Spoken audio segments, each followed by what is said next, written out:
148వ కీర్తన ఈరోజు మన ధ్యాన భాగం. పోయిన వారంలో మనం 147వ కీర్తన చదివాము. 146వ కీర్తన వ్యక్తిగత స్తుతి కీర్తన. అది రాజు అయిన దావీదు వ్యక్తిగతంగా చేసిన స్తుతి కీర్తన. 147వ కీర్తన దేవుని ప్రజలందరూ కలిసి, ఇశ్రాయేలు ప్రజలందరూ కలిసి దేవుని స్తుతించిన స్తుతి కీర్తన.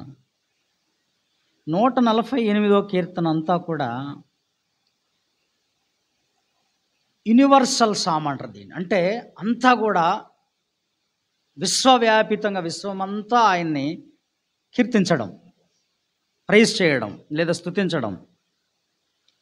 ఇది చాలా గొప్పగా ఈ కీర్తన కనిపిస్తుందండి. మనం ఈ కీర్తన మనం చూడాల్సిన అవసరం ఉంది. 146వ కీర్తనలోనేమో వ్యక్తిగతంగా ఆయన దేవుని స్తుతించాడు. 147లో మనం పోయిన వారమే చదువుకున్నాం కదా. పోయిన ఆ కీర్తనలో ఆయన ఏం చేసేవాడు? బాగు చేయువాడు, కట్టేవాడు, పోషించేవాడు, భద్రపరిచేవాడు. పోషించే పోషకుడు అని చదువుకున్నాం కదా. ఆయన అరచు పిల్ల కాకులను పోషణ ఇవ్వడం, గోధుమలతో తృప్తిపరచడం, ఇవన్నీ పోయిన వారం దాంట్లో మనం చదివాం. చూడండి, దేవుడు శారీరకంగా పోషించటమే కాదు, సంఘాన్ని కూడా ఆయన పోషిస్తాడట. సంఘాన్ని కూడా ఆయన పోషిస్తాడు. ఒకసారి మీరు చదివినట్లయితే ఎఫెసీయులకు రాసిన పత్రిక 5వ అధ్యాయంలో 5వ అధ్యాయము 29వ వచనం నుండి చదువుకుందాం. తన శరీరమును ద్వేషించిన వాడు ఎవడునూ లేడు గాని ప్రతివాడును దానిని పోషించి సంరక్షించుకును. మనము క్రీస్తు శరీరమునకు అవయవములమై ఉన్నాము గనుక అలాగే క్రీస్తు కూడా సంఘమును పోషించి సంరక్షించుచున్నాడు. సంఘాన్ని క్రీస్తు పోషిస్తున్నాడు అని ఇక్కడ ఉంది. యేసుక్రీస్తు వారు సంఘాన్ని సంరక్షించి పోషిస్తున్నాడు. అంటే సంఘానికి పోషకుడా యేసుప్రభు వారు? లోకమంతటికి పోషకుడై ఉన్నాడు. అట్లాగనే సంఘాన్ని ఏం పోషించాలి అంటే, మీకు వచ్చినప్పుడల్లా మేము భోజనాలు పెట్టటమా? అది పోషణ కాదు. ఆత్మకు సంబంధించిన పోషణ, జీవాహారాన్ని ఇచ్చి మన ఆత్మలను దేవుడు ఆయన పోషిస్తున్నాడు. తన వాక్యము ద్వారా మనల్ని పోషిస్తున్నాడు. కాబట్టి ఆయన మంచి పోషకుడు కదా. ఆత్మ సంబంధంగా ఆయన మనల్ని పోషిస్తున్నాడు. దేవుని వాక్యాన్ని మనం వినటం అనేది ఏదైతే ఉందో అది మన ఆత్మకు పోషణది. మన ఆత్మకు ఏంటి చెప్పండి? పోషణ. దేవుని వాక్యాన్ని వింటున్నావు అంటే నువ్వు పోషించబడుతున్నావు. మన ఆత్మ పోషించబడుతుంది. మన ఆత్మకు బలం దొరికే ఆహారాన్ని దేవుడు ఆయన మనకు నిత్యము ప్రతి సండే ఆయన మనకి ఇస్తా ఉన్నాడు. ఇశ్రాయేలీలకు 6 దినాలు వారికి మన్నా కురిసేది, 7వ రోజు ఉండేది కాదు. కానీ ఈ కాలంలో మనకి 6 దినాలు నువ్వు సంపాదించుకుంటున్నావు, 7వ రోజు విశ్రాంతి తీసుకుంటున్నావు, విశ్రాంతిలో ఉంటున్నావు, దేవుని సన్నిధిలో ఉంటున్నావు.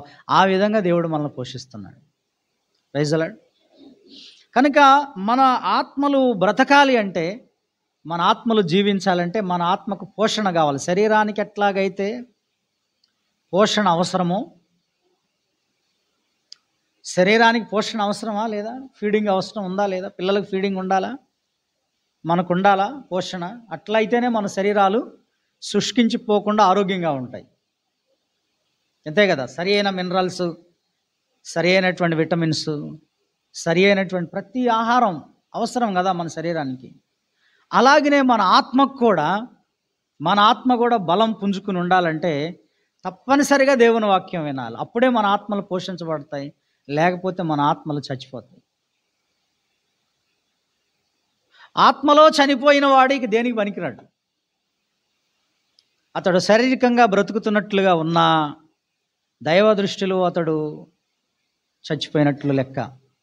కనుక దేవుని వాక్యము చేత మనం పోషించబడుతున్నాం. ఒక సమయంలో యేసుప్రభు వారు 40 దినాలు ఉపవాసం ఉన్నప్పుడు సాతానుడు యేసుప్రభు దగ్గరికి వచ్చి ఏమన్నాడు? ఈ రాళ్ళు రొట్టెలుగా చేసుకుని తిను యేసు, నువ్వు చాలా రోజులుగా తిండి లేదు కదా అని అంటే ఆయన ఒక మాట అన్నాడు. ఏమని? మనుష్యుడు రొట్టె వలన జీవించలేడు. అంటే ఆ జీవం దేనికి సంబంధించి? ఆ మాట దేనికి సంబంధించి? ఆత్మకి సంబంధించి. మనుష్యుడు తినే రొట్టె వలన జీవించలేడు కానీ దేవుని నోట నుండి వచ్చు ప్రతి మాట, దేవుని నోట నుండి వచ్చు అంటే ఎప్పుడూ అది ఆ కంటిన్యూగా వస్తూ ఉంటుంది దేవుని మాట. ఆ మాటట మనల్ని ఏం చేస్తుందంటే జీవింపజేస్తుంది. అది దేవుని వాక్యమే. హల్లెలూయా. కనుక మన ఆత్మను పోషించే మంచి పోషకుడుగా ఉన్నప్పుడు మనం నిజంగా చాలామంది పోషణకు దూరం అయిపోతున్నారు. దేవుని వాక్య పోషణకు నువ్వు దూరం అయ్యావు అంటే నీ ఆత్మ నీరసిల్లిపోయి క్షీణించిపోయి చివరకు చనిపోతావు, ఆత్మలో చనిపోతాం. కాబట్టి మన ఆత్మ ఎప్పుడూ బలం పొందేటట్లుగా ఆ ప్రభు రక్షకుడైన యేసుక్రీస్తు వారు మనల్ని పోషిస్తూ సంరక్షిస్తున్నాడు. పోషణ సంరక్షణ రెండు ఉన్నాయి. పోషిస్తున్నాడు, సంరక్షిస్తున్నాడు. కాబట్టి మరి ఆ పోషకుడైనటువంటి ప్రభువుని మనం స్తుతించవలసిన అవసరం ఉందా లేదా చెప్పండి. చెప్పండి. పోషించేటువంటి తండ్రినే మనం తిడితే ఎలాగూ? వండి పెట్టే తల్లినే తిడితే ఎలాగా? పిల్లలకు అర్థమవుతుందా? వండి పెట్టే తల్లి వండి పెట్టలేదనుకో నువ్వు ఎండిపోతావు. వండి పెట్టే తల్లిని తిడితే ఎపో నువ్వు నాకు చెప్పనవసరం లేదు. ఒకరోజు వీళ్ళకి వండి పెట్టకుండా ఉండాలి, వాళ్ళకి ఎండితే తెలుస్తుంది వాళ్ళకి.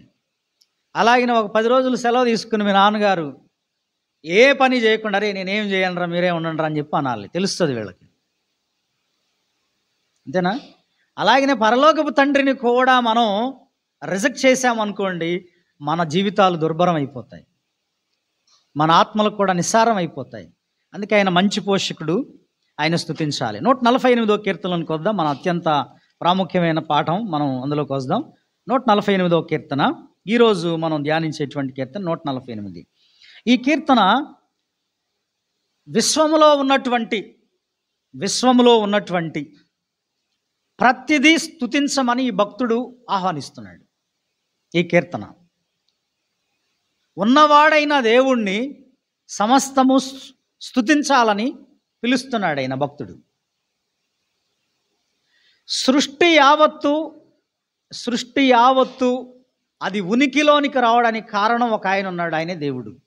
అయితే ఆయన్ని ఎవరూ చేయలే, ఆయనకు ఆయనే ఉన్నవాడు. అందుకే ఆయన్ని సెల్ఫ్ ఎగ్జిస్టింగ్ లేదా తనకు తాను ఉన్నవాడని పిలువబడ్డాడు. ఆయన పేరు అడిగాడు ఒకసారి, మోషే నీ పేరేంటయ్యా అని అడిగితే ఏం చెప్పాడు? నేను ఉన్నవాడను అనువాడనై ఉన్నాను. ఉన్నవాడు కదా. కాబట్టి ఉన్నవాడైన దేవుడు అన్నిటినీ ఉంచాడు, సృష్టించాడు వాడు. కాబట్టి సృష్టిని ఒక్కసారి సృష్టి యావత్తు పిలుస్తున్నాడు, మీరు వచ్చి అందరూ స్తుతించండి అని, మీరందరూ వచ్చి ఆయన ఆరాధించండి అని. కలిగి ఉన్నది ఏది ఆయన లేకుండా కలుగలేదు. కాబట్టి విశ్వంలో అంతట్లో కూడా అన్నీ ఆయన ఉన్నవి ఆయన చేత నిర్మించబడ్డాయి కనుకనే అన్నీ ఆయన స్తుతించాలి, గణపరచాలి. ఈ కీర్తనలో ఇది సృష్టికర్త అయిన దేవుణ్ణి సృష్టికర్త అయిన దేవుణ్ణి స్తుతించడం. వ్యక్తిగత కీర్తన భక్తుడైన దావీదు కీర్తించాడు. 147లో అందరూ దేవుని ప్రజలందరూ కీర్తించారు. ఇప్పుడు ఆయన భూమి మీద నుండి ఒక్కసారి ఆకాశ విశాలం వైపుకు వెళ్ళాడు. ఆయన ఎక్కడి నుంచి ఆయన తీసుకున్నాడు అంటే ఈ కీర్తనలో 2 భాగాలు చూడవచ్చు, మనం 2 పార్ట్స్ మనం చూడవచ్చు. ఒకసారి మీరు చూస్తే 1 నుంచి 6 వచనాల వరకు అక్కడ పైకి వెళ్ళాడు అనమాట. ఆకాశ ఉన్నత స్థలాల వైపుకు వెళ్ళాడు, పరలోకంలోకి వెళ్ళాడు. వెళ్ళి పిలుస్తున్నాడు, యెహోవాను స్తుతించుడి, ఆకాశవాసులారా యెహోవాను స్తుతించుడి, ఉన్నత స్థలములారా ఆయనను స్తుతించుడి, ఆయన దూతలారా. చూడండి ఎవరు దూతల దగ్గర మొదలుపెట్టాడు. ఎక్కడున్నారు దూతలు? వీళ్ళు పరలోకంలో ఉన్నారు. దూతలారా ఆయన్ను స్తుతించండి, ఆయన సైన్యములారా మీరు అందరూ. అంటే సైన్యములు అంటే కూడా దేవుని దూతలే. సూర్య చంద్రులారా, ఆ స్టెప్ నుండి ఇంకో స్టెప్కి వచ్చాడనమాట. పరలోకం నుంచి మధ్యాకాశానికి వచ్చాడు. సూర్యచంద్రులారా ఆయన స్తుతించుడి, కాంతిగల నక్షత్రములారా మీరు అందరూ ఆయన స్తుతించుడి, పరమాకాశములారా ఆకాశం పైన ఉన్న జలములారా ఆయన స్తుతించుడి. యెహోవా ఆజ్ఞగా అవి పుట్టెను, అవి యెహోవా నామమును స్తుతించునుగాక. ఆయన వాటిని నిత్యస్థాయులుగా స్థిరపరిచి ఉన్నాడు. ఆయన వాటికి కట్టడ నియమించను, ఏది దాన్ని అతిక్రమింపదు. ఇక్కడ వరకు, ఈ 6 వచనాల వరకు ఎక్కడున్నాడు ఆయన? చాలా హైట్కి వెళ్ళిపోయాడు, అత్యున్నతమైనటువంటి స్థలాలకు వెళ్ళాడు, పరలోకానికి వెళ్ళాడు. పరలోకంలో ఉన్న దూతల దగ్గర నుంచి మొదలు పెట్టమన్నాడు. తర్వాత కింది స్థలాలు, అంటే అత్యున్నతమైన స్థలం, అత్యంత లోతైన డెప్త్లోకి వెళ్ళిపోయాడు. సముద్ర అగాధాల్లోకి కూడా పోతాడు. ఇక్కడ 7వ వచనం నుండి, భూమి మీద ఉన్న మకరములారా, అగాధ జలములారా. అగాధ జలాలంటే చాలా చాలా డీప్లోకి వెళ్ళిపోవాలి, చాలా లోతుకి వెళ్ళిపోవాలి.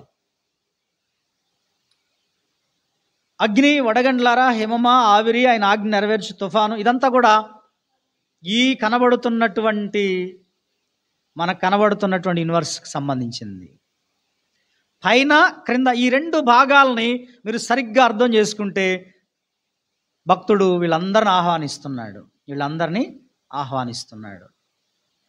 ఇంత గొప్ప సృష్టిని మరి అనుభవిస్తున్నటువంటి మనం అందరం ఏం చేయాలండి? ఇంత గొప్ప సృష్టిలో ఉన్నాం. సృష్టికర్తను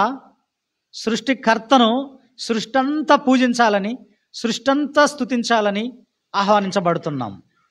మరి అలాగైన ఎడల మనం ఆయన చేతి పనులం కదా, మన చేతితో చేసుకున్నాడు కదా మనల్ని. అంతేనా? మనల్ని ఎలా చేశాడు? ఆయన చేతులతో చేసుకున్నాడు. అలాంటప్పుడు ఆయన బిడ్డలమైన మనం స్తుతించకపోవడం పాపమా? పాపం కాదా చెప్పండి? పాపమే. కనుక స్తుతించాలి. ఈ సృష్టిలో దేవుడు మనకు అనుగ్రహించిన ప్రతి దాన్ని బట్టి మనం స్తుతించాలి. అవన్నీ స్తుతిస్తున్నాయి, మనం కూడా స్తుతిస్తున్నాం. ఇంకా అంతకంటే మనం దేవునికి దూరం అయిపోయిందో తెలిసి కూడా, అసలు ఒక చోట అంటాడు 8వ కీర్తనలో, అసలు మిమ్మల్ని జ్ఞాపకం చేసుకోవడానికి మీరు ఏ పార్టీ వాళ్ళరా? మీరు ఎందుకు నేను మిమ్మల్ని గుర్తు చేసుకోవాలి? అసలు మీరు ఆఫ్టర్ ఆల్ గాళ్ళు కదా మీరు, అయినా నేను జ్ఞాపకం చేసుకుంటున్నా మిమ్మల్ని అంటాడు 8వ కీర్తన. చాలా, నీవు మనిషిని జ్ఞాపకం చేసుకున్నటకు వాడు ఏ పాటివాడు? నీవు నరపుత్రుని దర్శించుటకు వాడు ఏ పాటివాడు? చూడండి, అసలు జ్ఞాపకం చేసుకోవడానికి దేవుడు మనల్ని ఏ పాటి వాళ్ళమాట మనం చెప్పండి? కొంతసేపు కనబడి అంతలో మాయమైపోయేవాళ్ళం కదా. అయినా కూడాట మహిమా కిరీటాలు పెట్టి మనల్ని దేవుడు, గమనించారా మీరు? ఒక తండ్రి తన బిడ్డను ఎంత ప్రేమిస్తాడు. వాడు ఎంత మాట వినకపోయినా గాలికి తిరుగుతున్నా తండ్రి వాడిని గొప్పగానే చూస్తాడు. ఎందుకంటే కన్నాడు కాబట్టి. ఆ తల్లికి గొప్పగా అనిపిస్తుంది. అట్లాగనే దేవాది దేవుడు కూడా మనము తప్పిపోయినా అసలు ఎందుకు జ్ఞాపకం చేసుకోవాలి? జ్ఞాపకం చేసుకోవాల్సిన అవసరం ఏంటి? కానీ దేవుడు జ్ఞాపకం చేసుకుంటూ మనల్ని ప్రేమిస్తూ ఉన్నాడు. మనం తప్పిపోయినా కూడా, మనం దేవునికి దూరం అయిపోయినా కూడా ఆయన మనల్ని కనికరించి రక్షించాడు. ఆయన వెలుగులోనికి తెచ్చాడు. ఆయన చీకట్లో నుండి తన ఆశ్చర్యకరమైన వెలుగులోని తీసుకొచ్చాడు. నిత్య జీవాన్ని ఇచ్చాడు. ఆయన మనకు పరలోకాన్ని ఇస్తానని వాగ్దానం చేశాడు. ఇప్పటికే మన జీవితంలో ఒకవేళ చాలా సమయాన్ని వృధా చేసుకున్నామేమో, మనం దేవుణ్ణి స్తుతించకుండా, ఆయన ప్రైజ్ చేయకుండా వ్యర్థపరుచుకున్నామేమో. చాలా నేను నష్టపోయానండి. నేను ఏమని దేవుణ్ణి స్తుతించాను? ఏమని నేను దేవుణ్ణి ఆరాధించాను? నాకేం మంచి జరిగిందని నేను దేవుణ్ణి ఆరాధించాలి? నాకేం మంచి జరిగిందని నేను దేవుని స్తుతించాలి? నా ఆర్థిక ఇబ్బందులు, నా అప్పులు అట్లే ఉన్నాయి, నా సమస్యలు అట్లానే ఉన్నాయి, నా కష్టాలు అట్లాగనే ఉన్నాయి, నేనేమని దేవుని స్తుతించాలి అంటే, అసలు నీవు నేను బ్రతికి ఉండడమే గొప్ప కదండి. కాబట్టి నేను నష్టపోయాను నేను చాలా అనుకోవద్దు మనం. కానీ ఆయన స్తుతించడానికి ప్రారంభించాల్సిందే. ఈ రోజు నుండే నేను దేవుణ్ణి మరి ఎక్కువగా స్తుతిస్తాను. నేను చాలాసార్లు ఇప్పుడు ఈ మధ్యకాలంలో ఈ కీర్తనలు స్టార్ట్ చేసిన దగ్గర నుంచి ఎక్కువగా స్తుతి గురించి మాట్లాడుతూ ఉన్నాను. ఎందుకంటే స్తుతి చాలా శ్రేష్టమైనది. స్తుతి శ్రేష్టమైనది. దేవుణ్ణి స్తుతించడం శ్రేష్టం. అది మంచిది, అది మనోహరం, అది ఒప్పిదం అన్నాడు కదా. ఇందాక చదువుకున్నాం మనం, 147వ కీర్తనలో మనం చదువుకున్నాం. అది ఒప్పిదం, అది మంచిది, అది రైట్ అంటున్నాడు, అది మనోహరం అంటున్నాడు. ఏంటి స్తుతించడం అంటే? ఆయన నీ పట్ల చేసిన కార్యాలను మనం ఉనికిలో ఉండడం, మనం సజీవులుగా ఉండడం, మనం మేలు పొందుకోవడం, తినటానికి తిండి, కట్టుకోవడానికి వస్త్రం, నివాసం, ఇన్ని అద్భుత రీతిగా బతుకుతూ ఒకటికి చెయ్యి చాపకుండా బ్రతుకుతున్న ఈ బ్రతుకేదైతే ఉందో అది నీకు మంచి అనిపించలేదా? ఆరోగ్యాలు పోగొట్టుకుని లక్షలు లక్షలు హాస్పిటల్లో దారబోస్తున్నారు కదా. నీకు ఆరోగ్యం ఎంత బాగుంది, ఎంత ఆరోగ్యం ఉంది, నువ్వు ఎంత ఆరోగ్యవంతురాలుగా ఉన్నావు, నువ్వెంత ఆరోగ్యవంతుడిగా ఉన్నావు. హాస్పిటల్కి పోయి ఎరగవు, నువ్వు హాస్పిటల్లో నువ్వు 10 రోజులు పడుకున్న ఎరగవు, ఒకవేళ వెళ్ళిన ఒకరోజు పోయి ఒకరోజు వచ్చేస్తావు.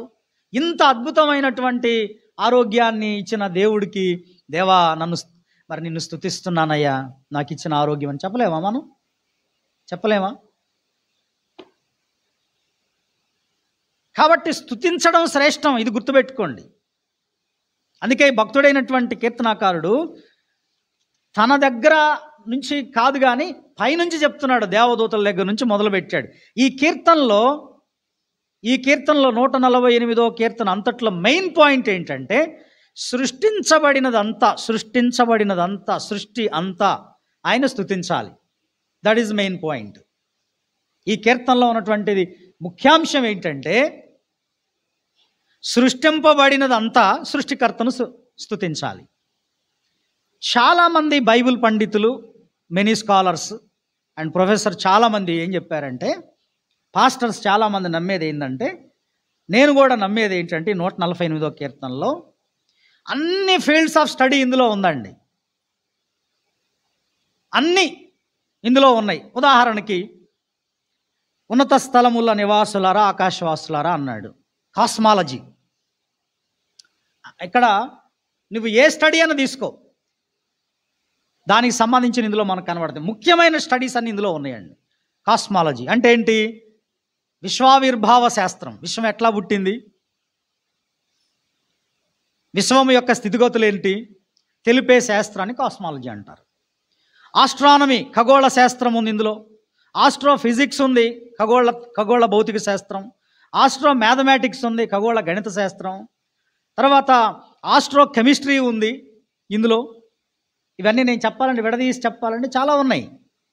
మెటీరియాలజీ ఉంది ఇందులో. తర్వాత స్పేస్ ఎక్స్ప్లోరేషన్ ఉంది ఇందులో.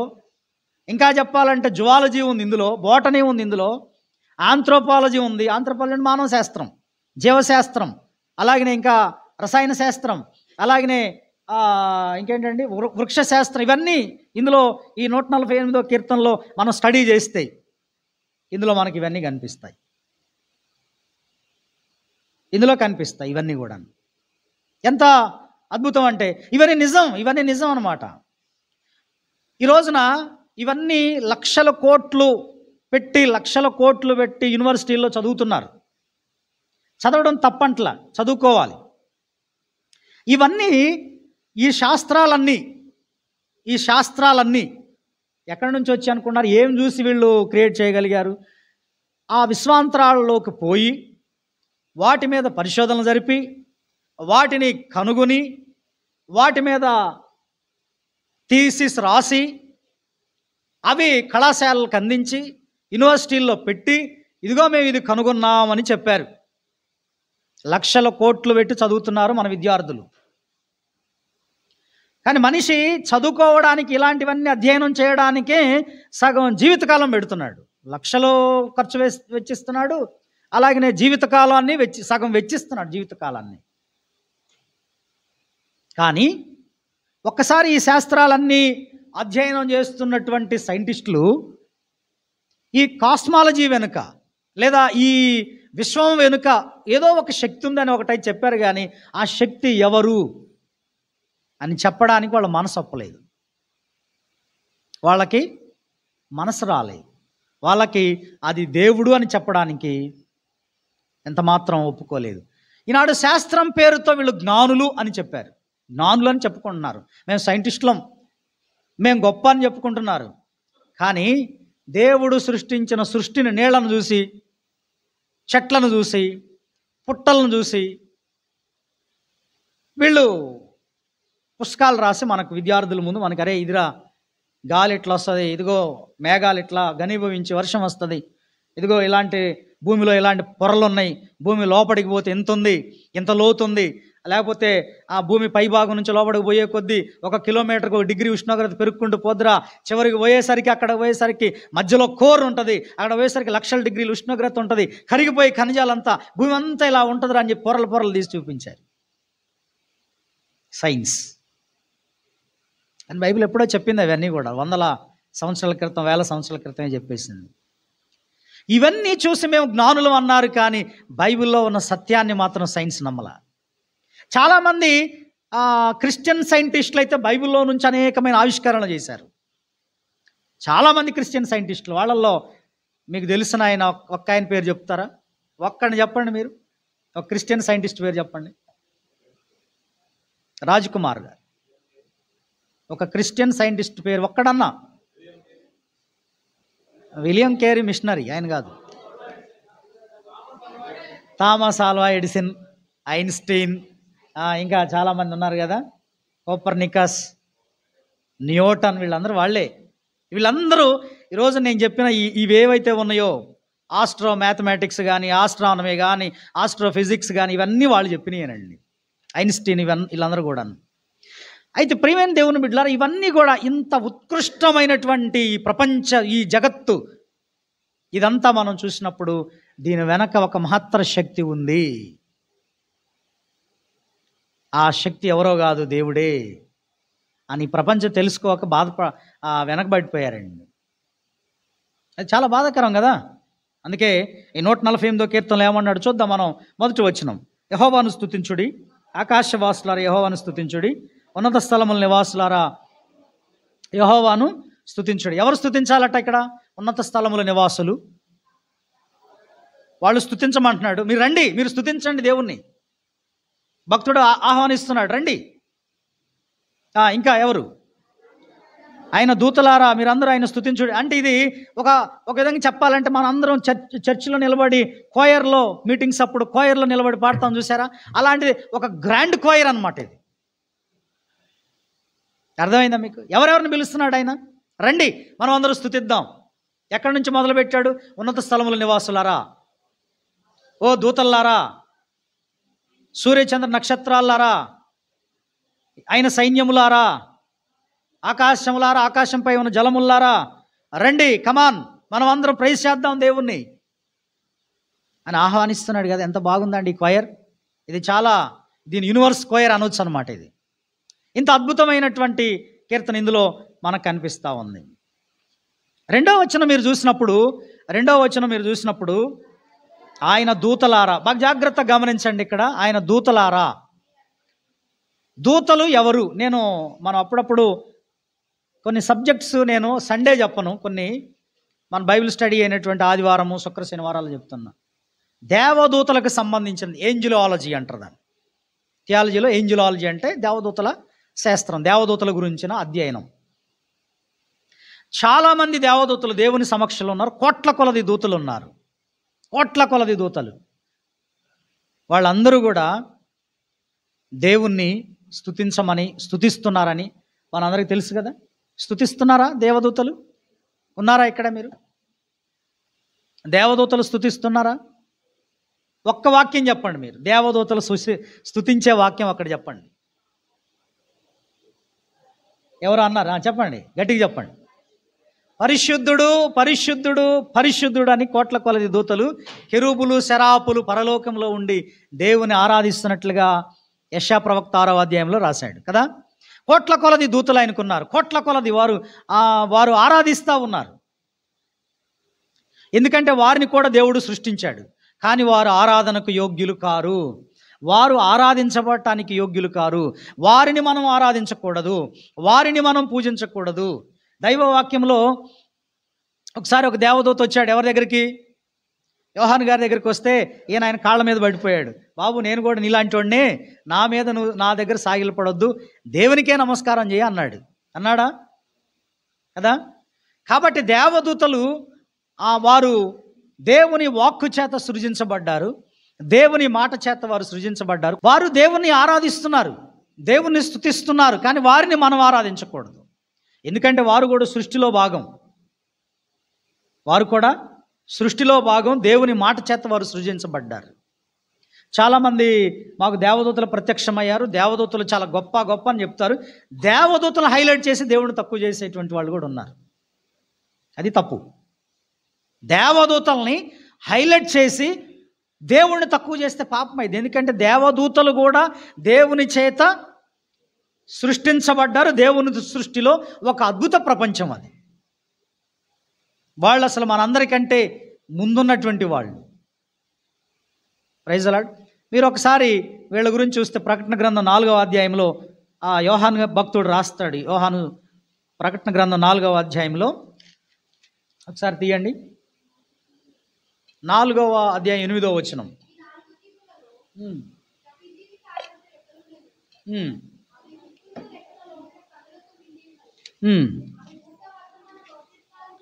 చూడండి, ఇక్కడ 4 జీవుల గురించి చెప్పాడు. ఆ జీవికి, ప్రతి జీవికి 6 రెక్కలు ఉన్నాయట.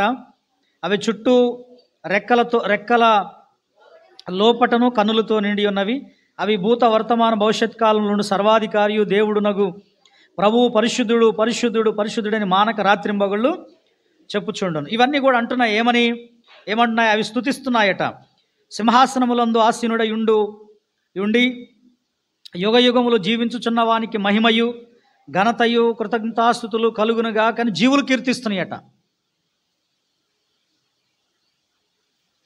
దేవదూతలు స్పిరిట్ బీయింగ్స్ అన్నమాట. ఇవన్నీ ఆత్మస్వరూపులు, పరలోకంలో ఉంటారు. వీళ్ళు దేవుని సింహాసనం ఎదుటున్నారు.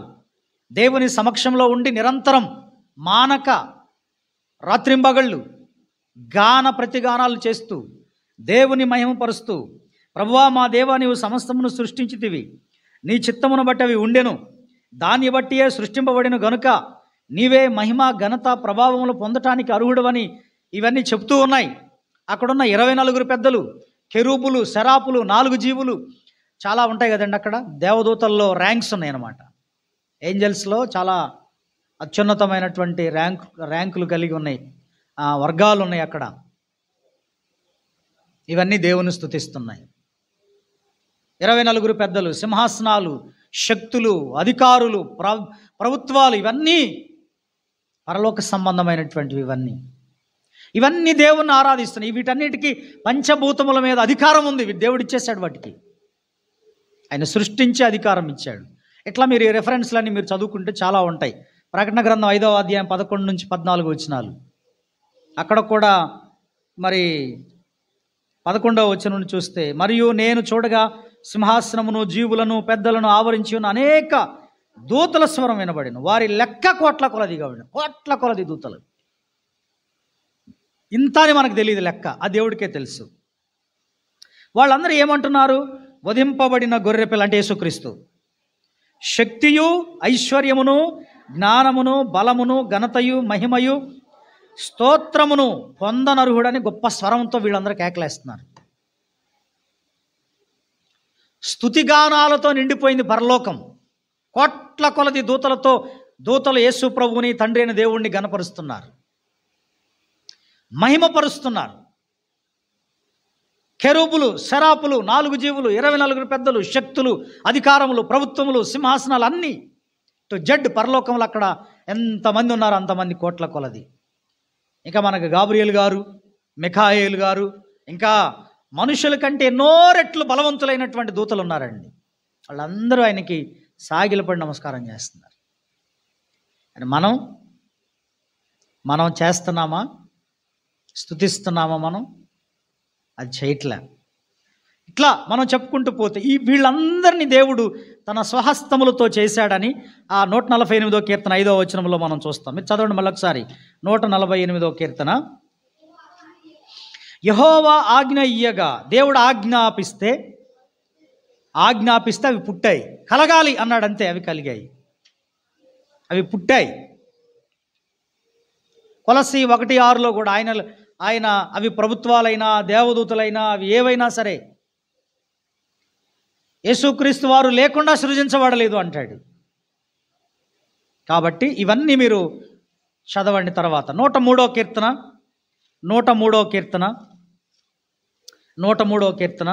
20వ వచనం. యెహోవా దూతలారా, ఆయన ఆజ్ఞకు లోబడి ఆయన వాక్యము నెరవేర్చు బలశూరులారా, ఆయనను సన్నుతించుడి. యెహోవా దూతలారా, చదవండి, ఆయన ఆజ్ఞకు లోబడి ఆయన ఒక్క మాట చెప్తే ఆ మాటను తూచా పాటిస్తారు. మీరు వెళ్ళి మరియమ్మ గారితో ఈ శుభవార్త చెప్పిరండి. ఎవరికి చెప్పాడు దేవుడు? గాబ్రియేల్ గారికి చెప్పాడు. గాబ్రియేల్ గారు వచ్చి, అమ్మా మరియా, నీకు శుభం, నీ గర్భాన ఒక కుమారుడు పుడతాడు. ఆయన ఎవరో కాదు, సర్వోన్నతుడైన దేవుని కుమారుడైన. చెప్పేశాడు, వెళ్ళిపోయాడు. ఎక్స్ట్రా ఏమైనా మాట్లాడా? ఒక్క మాట ఎక్స్ట్రా ఉండదు. మనం 100 చెప్తాం. మనం ఏం చెప్పమన్నాడో దేవుడు అదే చెప్పి పోవాలి. ఏం చేయమన్నాడో అది చేసి వెళ్తారు వాళ్ళు. ఎంత అద్భుతం అండి దూతలు! ఎంత ఒబీడియంట్లీ అండి వాళ్ళు! ఎంత భయం, ఎంత ఆరాధన దేవుడు అంటే! ఎంత ఆయనకు లోబడుతున్నాయో మీరు ఆలోచన చేయండి. అందుకే ఇక్కడ ఏమంటున్నాడు? ఆయన ఆజ్ఞకు లోబడి ఆయన వాక్యము నెరవేర్చు బలసూరులారా, ఆయన్ను సన్నుతించుడు. యెహోవా సైన్యములారా, ఆయన చిత్తము నెరవేర్చు. ఆయన పరిచారకులారా, మీరందరూ ఆయన్ను సన్నుతించుడి. ఆయన చిత్తం నెరవేర్చే పరిచారకులు, సర్వెంట్స్ వీళ్ళందరూ కూడాను కదా! ఎంత ఆశ్చర్యం అండి! కాబట్టి అవన్నీ ఏమంటున్నాయి? అవన్నీ దేవుని ఎలా లోబడుతున్నాయి? మేమందరము ఆయన చేత సృష్టింపబడిన వారము గనుక తండ్రి నీకే మహిమను చెల్లిస్తున్నాయి. మేమందరం నీ చేతి పనివారం, నీ పనివాళ్ళం, నీ పరిచారకులం, కాబట్టి నీకే నాయన స్తుతి మహిమ అంటున్నారు తప్ప నాకు స్తుతి మహిమ చెల్లాలి అని అంటున్నాయా ఏమైనా? ఏమీ అనటం లేదు. కనుక ప్రియమైన దేవుని బిడ్డలారా, గమనిస్తే ఇవన్నీ కూడా ఈ స్పిరిట్ బీయింగ్స్, సేవకులైన ఆత్మలు లేదా ఆ ఆత్మస్వరూపులైనటువంటి దూతలు, ఆయన సైన్యాలు కూడా చెప్పబడ్డాయి. అందుకే ఆయనకు ఒక పేరు ఉంది. ఏంటండి ఆ పేరు? దేవునికి ఒక పేరు ఉంది. ఏంటి చెప్పండి? సైన్యములకు అధిపతియగు యెహోవా. అంటే కొన్నిసార్లు యుద్ధం చేయాలంటే దేవుడు డైరెక్ట్ కత్తి పట్టుకుని రాడు. ఎవరు వస్తారు? ఆయన దూతల్లో ఒకడున్నాడు, మిఖాయేలు. చాలా బలశూరుడండి. ఆయనే చేస్తాడన్నీ. నీ పక్షాన్ని నిలబడాలి అంటే దేవుడు నువ్వు అడిగావు అనుకో, దేవుడా నా పక్షాన్ని నేను ఒక్కడే ఉన్నాను ప్రభా, ఎవరు నాతో యుద్ధం చేసేవాళ్ళు లేరు, ఒకసారి నీ మిఖాయేలును పంపివా అని మనం అడిగామనుకో, వెంటనే ఆయన పంపించేస్తాడు. ఆయన ఒకసారి నువ్వు వెళ్ళు అంటాడు, అంతే, ఆయన వచ్చేస్తాడు. మన పక్క నిలబడతాడు. అర్థం కాదు, ఎవడు మన ముందు నిలబడలేడు. సైన్యములకు అధిపత్యగు యెహోవా అని ఆయనకు పేరు. Praise the lord. కనుక ఈ యొక్క చూడండి, అందుకే దూతలారా మీరు ఆయన్ని స్తుతించుడి. ఆయన సైన్యములారా మీరు అందరూ ఆయన్ని స్తుతించుడి. తర్వాత నెక్స్ట్, సూర్యచంద్రులారా ఆయన స్తుతించుడి. సూర్యచంద్రులు ఉన్నాయి కదా, ఇవి ఎట్లా స్తుతిస్తాయి? క్వశ్చన్. ఇవి ఎట్లా స్తుతిస్తాయి? సరే, పైన అంటే దూతలు, అవి స్పిరిట్ బీయింగ్స్. ఇవేంటి? ఒక పదార్థం, మ్యాటర్ ఆబ్జెక్ట్స్. ఇదంతా పదార్థం. సూర్యుడు కానీ, చంద్రుడు కానీ, నక్షత్రాలు కానీ, ఇవంతా కూడా మ్యాటర్ అన్నమాట. అంతా పదార్థం. ఎన్ని నక్షత్రములు ఉన్నాయో అవన్నీ కూడాను, సూర్యుడు, చంద్రుడు, నక్షత్రాలు, విశ్వంలో కనబడేటువంటి పదార్థం అంతా కూడా దేవుని మాట చేత కలిగాయి. Praise the lord. అయితే ఎన్ని నక్షత్రాలు ఉన్నాయో ఆయనకు తెలుసు. ఎన్ని నక్షత్రాలు ఉన్నాయో ఆయనకు తెలుసు. మనలాంటి సూర్యులు ఇంకెన్ని ఉన్నాయో ఆయనకు తెలుసు. ఇంకెన్ని గ్రహాలు ఉన్నాయో ఆయనకే తెలుసు, మనకు తెలియదు. కానీ మనం ఉన్నటువంటి పాలపుంతలో ఒకడే సూర్యుడు ఉన్నాడు. వాడి పేరే సూర్యుడు. ఏం పేరు? వాడి పేరు సూర్యుడు. మనం ఉన్నటువంటి పాలపుంతలో ఒకడున్నాడు, వాడే మనల్ని ఇప్పుడు చేస్తున్నాడు. ఇదంతా పదార్థం. సూర్యుడు కానీ, చంద్రుడు కానీ, నక్షత్రాలు కానీ, కోట్ల కొలది, ఇవన్నీ కూడా ఏంటంటే పదార్థం ఎట్లా స్తుతిస్తుంది? కానీ ఇక్కడ అన్నాడు ఆయన, సూర్యుడు ఏమన్నాడు? సూర్యచంద్రులారా ఆయన స్తుతించుడి, కాంతిగల నక్షత్రములారా మీరందరూ ఆయన స్తుతించుడి. ఇది ఎలా సాధ్యం? తర్వాత 4వ వచనం, పరమాకాశములారా, ఆకాశం పైన జలములారా. ఆకాశాలు ఎన్ని ఉన్నాయో మనకు తెలుసా? బహువచనం వాడాడు అక్కడ. పరమాకాశములారా అన్నాడు, ఆకాశము పైన జలములారా అన్నాడు. ఆకాశం పైన జలాలు ఉన్నాయా? ఉన్నాయనే బైబిల్ చెప్తుంది. మీకు ఒక ఉదాహరణ గుర్తు చేస్తాను. నోవహు గారి జలప్రళయ కాలంలో దేవుడు ఆకాశపు తూములు విప్పాడని రాసుంది. అంటే ఒకసారి ఈ భూగోళం అంతా మునిగిపోవడానికి దేవుడు ఆకాశపు తూములు విప్పాడు. విప్పితే భూమి మొత్తం భూగోళం ఏమైపోయింది? జలమయం అయిపోయింది. అంటే మామూలుగా కురిసే వర్షం కాదండి, అది ప్రచండ వర్షం. 40 రోజులు కురిశాయి. ఆకాశపు తుములు విప్పాడని రాస్తుంది. అంటే మనం చూస్తున్న స్కై ఏదైతే ఉందో, బ్లూ కలర్లో కనబడుతున్న స్కై ఏదైతే ఉందో, ఆకాశం ఏదైతే ఉందో, అదంతా వాటర్ అనేటువంటి సైన్స్ కూడా నిర్ధారణ చేసేసింది. అదంతా వాటర్ అని నిర్ధారణ చేసేసింది. మన కంటికి కనబడుతున్నటువంటి ఆ నీలిరంగు ఆకాశం ఏదైతే ఉందో, సినిమా వాళ్ళు పాటలు పాడుకుంటారు నీలిరంగు ఆకాశం మీద, కానీ దాని వెనక ఏముందనేది మాత్రం వాడికి అవసరం లేదు. రచయిత వాళ్ళు పాటలు పాడుకుంటారు వాళ్ళు. ఇక్కడ మనం చూసినట్లు ఆకాశం పైన ఏముందంటుంది వాక్యము? జలాలు ఉన్నాయి. ఆ జలాలు గురించి ఇక్కడ చెప్తున్నాడు. ఆకాశములు అన్నాడు. మనకు ఆకాశాలు 3 ఉన్నట్టుగా బైబిల్ చెప్తుంది. ఒకటి పరలోకం, మధ్యాకాశం, పాతాళలోకం. 3 ఆకాశాలు అన్నట్టుగా మనకు బైబిల్ తెలియజేస్తాం. పరమాకాశములారా అంటే మనకు తెలిసినవి ఇవి ఇంకెన్ని ఉన్నాయో మనకు తెలీదు. ఎన్ని హెవెన్స్ ఉన్నాయో తెలీదు. వాళ్ళు ముస్లిం సోదరులు అయితే 14 ఆకాశాలు ఉన్నాయి అంటారు.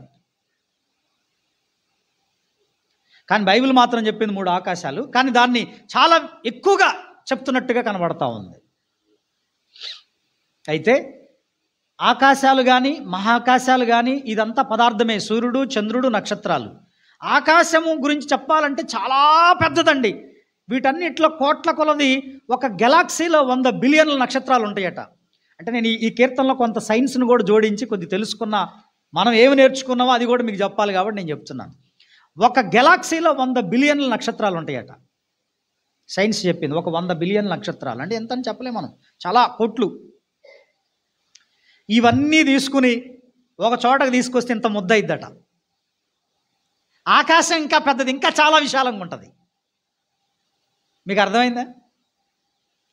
ఇంత పెద్ద ఆకాశంలో ఇన్ని కోట్లు కొలది నక్షత్రాలు ఉంటే, ఒక్కొక్క నక్షత్రం ఎంత పెద్దగా ఉంటే, ఒక్కొక్క చంద్రుడు అంత పెద్దగా ఉంటే, భూమి ఎంత పెద్దగా ఉంటే, ఇవన్నీ కలిపితే ఈ విశ్వాంతరంలో ఇంత ముద్దయిద్దట పదార్థం.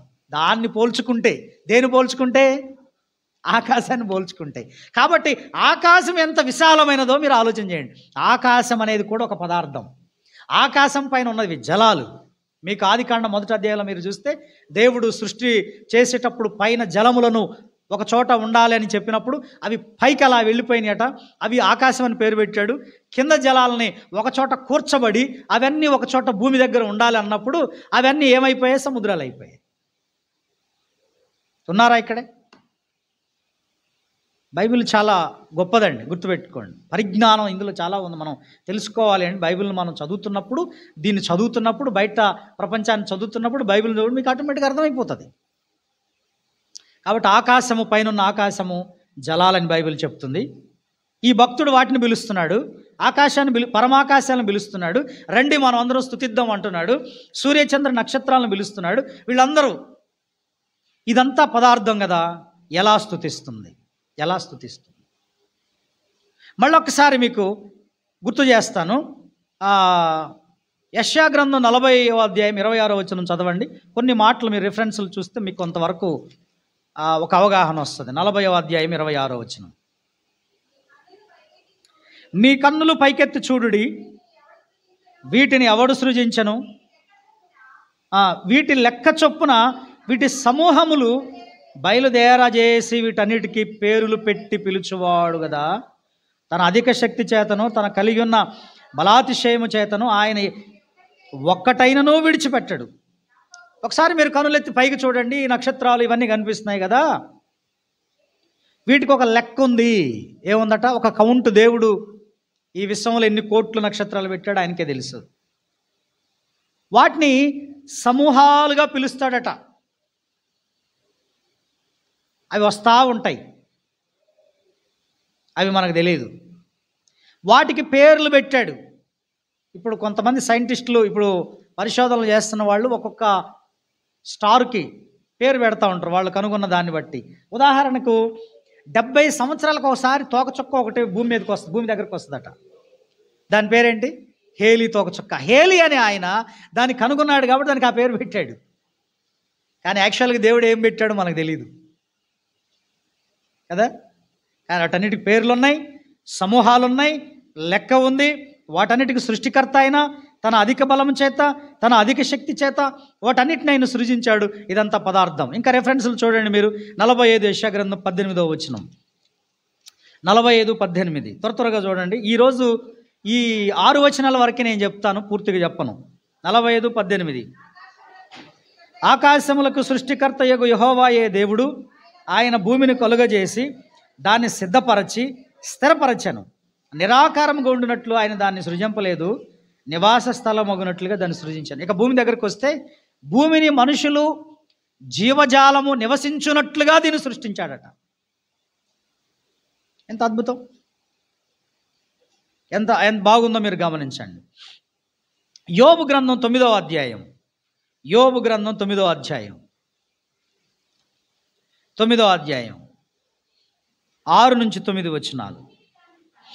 భూమిని దాని స్థలములో నుండి కదిలించువాడు ఆయనే. భూమి కదులుతుందా? ఏమండి, భూమి కదులుతుందా? కదులుతుంది. కదిలించువాడు ఆయనే, దాని స్తంభములు అదరజేయువాడు ఆయనే. దానికి స్తంభాలు ఉన్నాయా? కనబడవు, అదృశ్యం, కనబడవు. స్తంభాలు ఉన్నాయి అంటున్నాడు. అంటే దాని స్టాండ్ అనమాట. అది ఎలా ఉండాలి, ఎలా తిరగాలి అనే దాని గురించి చెప్తున్న మాట. అది ఒక మెటఫర్స్. అది ఆ మాట ఒక రూపకాలంకారంగా చెప్పాడు. నిజంగా ఏదో భూమి కింద స్తంభాలు పెట్టాడు అట్లా మోస్తున్నాడని కాదు దాని అర్థం. మనం గమనించినట్లయితే ఒక ట్రైన్ మనం వెళ్తుందంటే ట్రైన్ దేని మీద నడుస్తుందండి? ట్రాక్స్ మీద నడుస్తుంది కదా. ట్రాక్స్ 2 పట్టాలు ఉంటాయి, ఆ పట్టాల మీద నడుస్తుంది. అది అదైనా తప్పిపోద్ది, కానీ ఇది తప్పదు. దేవుడు దీనికి కూడా ఒక ట్రాక్ వేశాడు. ఆ ట్రాక్ మీదనే అది ప్రయాణం చేస్తుంది. ఇన్ని లక్షల కిలోమీటర్ల పరిధి, దానికి ఒక పరిధిని నియమించాడు. దాన్ని కక్ష అన్నారు. ఏమన్నారు? దాన్ని కక్ష అన్నారు. ఆ కక్షలో అది తిరుగుతుందండి, కక్షలో తిరుగుతుంది. కక్ష దాటదు. అది ఏదైనా సరే, ఈ విశ్వంలో ఉన్న ప్రతి ఆబ్జెక్ట్స్ మీరు తీసుకోండి, ఏదైనా సరే, సూర్యుడు, చంద్రుడు, నక్షత్రాలు ఏవైనా సరే.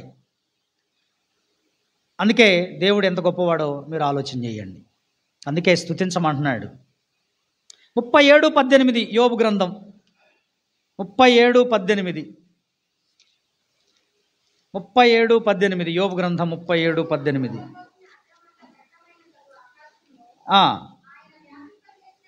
పోతపోసిన అద్దమంత దట్టమైనదగు ఆకాశమును ఆయన వ్యాపింపజేసినట్లు నీవు వ్యాపింపజే. అద్దంలాగా ఉందంటండి ఆకాశం, పోతపోసిన అద్దంలాగా ఉందట కదా. అలాగనే కనపడిద్దా లేదా మనకి? అది చూసి చెప్పలే ఆయన, రాయల భక్తుడు. అది అలాగనే ఉంది కాబట్టి ఆయన చెప్పాడు. ఆయన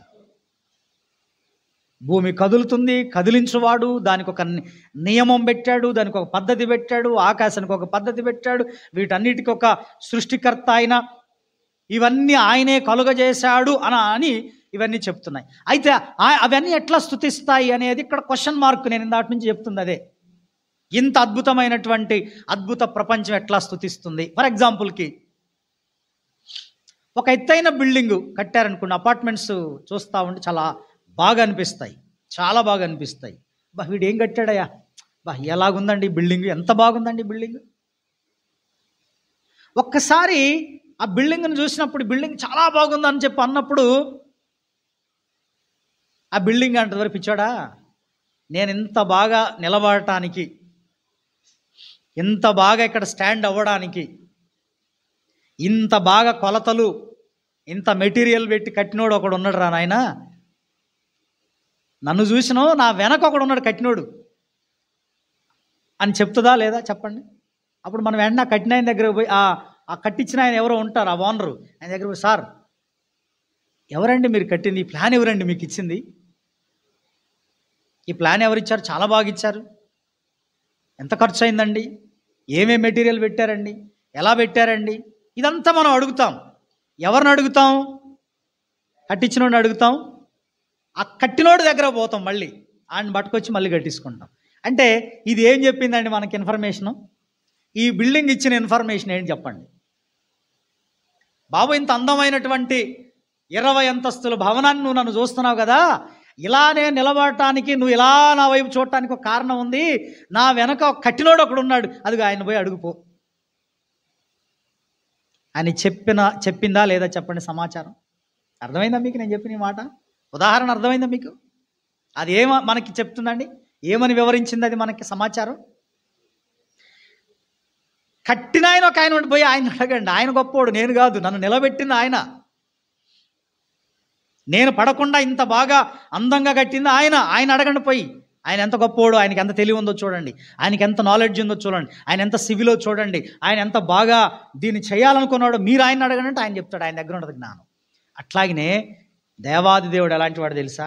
ఈ ఆకాశం వైపు చూసినప్పుడు, ఈ సూర్యుడు చంద్రుడు నక్షత్రాల వైపు చూసినప్పుడు, ఒరే మీరు నాకెళ్ళు చూస్తున్నారు, ఇంత పవర్ఫుల్ అని మీరు అనుకుంటున్నారు, నేనే ఇంత పవర్ఫుల్ అయితే నా వెనుకున్న దేవుడు ఎంత పవర్ఫుల్ ఒకసారి ఆలోచన చేయండిరా మీరు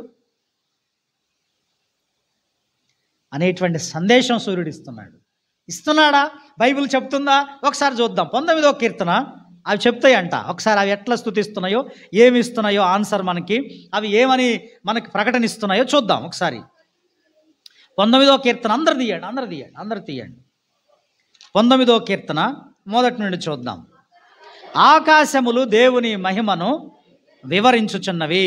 అబ్బా, ఆకాశములు దేవుని మహిమను వివరించుచున్నవి. అంతరిక్షము ఆయన చేతి పనుని ప్రచురపరచుచున్నది. పగటికి పగలు బోధ చేయుచున్నదట, పగలు బోధిస్తుందట, పగలికి పగలు బోధిస్తుందట. రాత్రికి రాత్రి జ్ఞానము తెలుపుచున్నది. వాటికి భాష లేదు, మాటలు లేవు, వాటి స్వరము వినబడదు. వాటి కొలనూలు భూమి యందంతటా వ్యాపించి ఉన్నది. లోక దిగాంతముల వరకు వాటి ప్రకటనలు బయలు వెళ్ళుచున్నవి. చూసారా? ఈ వచనాన్ని గమనించారా? అవట వివరిస్తున్నాయి, మహిమను వివరిస్తున్నాయి, చేతి పనిని, దేవుని చేతి పనిని ప్రచురపరుస్తున్నాయి, బోధ చేయుచున్నాయి, ప్రకటన చేస్తున్నాయి. ఎంత అద్భుతం అండి. సూర్యుడు ఒక సెకండ్కి కొన్ని లక్షల టన్నుల హైడ్రోజన్ కోల్పోద్దట. కానీ కోట్ల సంవత్సరాలుగా అది ఉంది. అది చెప్తా ఉంది, ఏం చెప్తుంది? ఈ భూమికి ఈ యొక్క పాలపుంతకు నేనే వెలిగిచ్చేవాడును, ఈ నవగ్రహాలకు నేనే వెలిగిచ్చేవాడును. నన్ను పెట్టిన దేవుడు అంత గొప్పడో తెలుసా? నేను ఇంత పవర్ఫుల్ అయితే నాకంటే ఇంకా పవర్ఫుల్ ఆయన అని మహిమను వివరిస్తున్నాయి, దేవుని మహిమను వివరిస్తున్నాయి. అంతరిక్షమైన చేతి పన్ను ప్రచురిస్తున్నాయి, బోధ చేస్తున్నాయి, మాట్లాడుతున్నాయి, అవి స్తుతిస్తున్నాయి, అవి ప్రకటన చేస్తున్నాయట. అందుకోసమే భక్తుడు ఏమని కీర్తించాడు? సూర్యచంద్రులారా, నక్షత్రాలారా, కాంతిగల నక్షత్రంలారా, ఆకాశమా, పరమాకాశంలారా, మీరు ఆయన స్తుతించండి రండి. పదార్థం స్తుతిస్తుందండి, పదార్థం స్తుతిస్తుంది, అవి స్తుతిస్తున్నాయి. ఆకాశములు దేవుని మహిమను వివరిస్తున్నాయి. రోమపత్రిక 1:19-20లో కూడా ఆయన అదృశ్య లక్షణములు సృష్టింపబడిన వస్తువులను చూచుట వలన తేటపడుతుంది అంటాడు.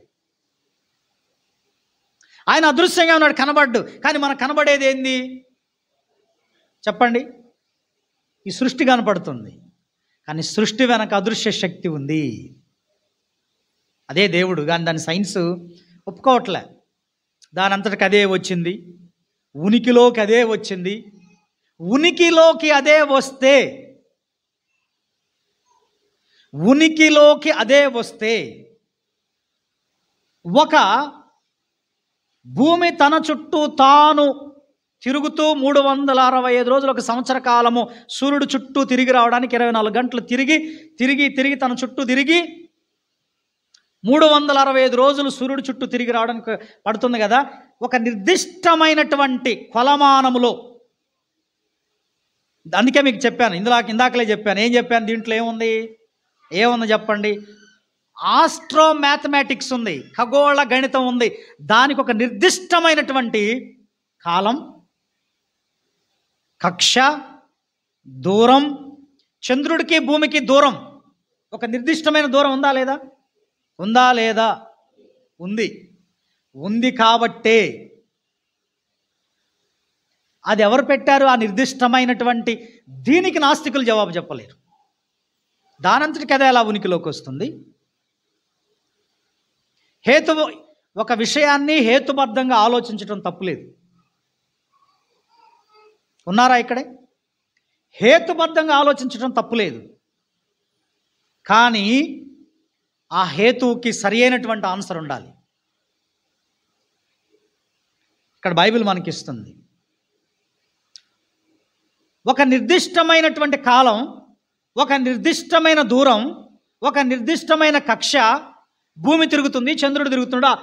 ఈ రెండింటికి మధ్య గ్రావిటేషన్ ఉంది, ఆకర్షించుకుంటున్న పరస్పర ఆకర్షణ ఉంది. ఈ ఆకర్షక శక్తి ఎలా వచ్చింది? వీటన్నిటి ప్రశ్నలకు వాళ్ళు స్టడీ చేశారు తప్ప వాటన్నిటికీ అసలు అది ఎలా వచ్చింది, దాని వెనక ఎవరున్నారని చెప్పడానికి మాత్రం సైన్స్ అంగీకరించట్లేదు. అందుకే దేవుడు లేడని చెప్పేశారు వాళ్ళు. ఒక నిర్దిష్టమైనటువంటి విధానం చూడండి. ఒకవేళ ఆ నిర్దిష్ట కక్ష నుండి భూమి గనక 1 డిగ్రీ పక్కకి వెళ్ళినా, 1 డిగ్రీ పక్కకి ఇటుకు ఒరిగినా ఏమైందో తెలుసా? ఏమైపోద్దండి? అయితే కాలి బూడిదైపోద్ది, లేకపోతే మంచు గడ్డగా మారిపోద్ది. సైన్స్ వాస్తవం ఇది. అందుకే దేవుడు ఒక నిర్దిష్టమైన కక్షలో విశ్వమంతా కూడా కదలకుండా స్తంభాలు వేశాడు, కదిలిస్తున్నాడు అని మన ఇందాలు చదువుకున్నాం యోబు గ్రంథంలో. ఎంత అద్భుతంగా ఉందండి ఆ వచనాలన్నీ. ఇది సైన్స్ అనేది ఏదైతే ఉందో, ఈ శాస్త్ర పరిశోధన రంగము అనేది ఏదైతే ఉందో, రాకపూర్వము ఒక 2000 సంవత్సరాల 3000 సంవత్సరాల నాడు రాయబడింది యోబు గ్రంథం. హల్లెలూయా. అప్పుడు చెప్పినాయండి, ఇప్పుడు కాదు. శాస్త్ర రంగం అభివృద్ధి చెందక ముందు అప్పుడు చెప్పిన మాటలు ఇవన్నీ కూడా. కనుక ఈ మధ్యాహ్నకాల సమయంలో, ఉదయకాల సమయంలో ప్రియమైన దేవుని బిడ్డలారా, అవన్నీ ఏం తెలియజేస్తున్నాయి? ఆయన నిత్య శక్తి గలవాడని తెలియజేస్తున్నాయి. అంటే దేవుడు ఎంత జ్ఞానవంతుడో మీరు ఆలోచన చేయండి. ఎంత పర్ఫెక్ట్గా చేశాడో చూడండి, ఎంత గణితాన్ని వాడాడో చూడండి, మ్యాథమెటిక్స్ ఎంత బాగా ఉన్నదో మీరు ఆలోచన చేయండి. విశ్వాంతరాలు అన్నిటినీ మీరు చూసినప్పుడు ప్రతిదీ ప్రతిదీ ప్రతిదీ ప్రతిదీ చివరికి మన హైట్ని కూడా ఆయన నిర్దేశించాడు కదా. మన హైట్ను కూడా ఆయన నిర్దేశించాడు. ఎంత ఆశ్చర్యకరమైన వ్యక్తో దేవుడు.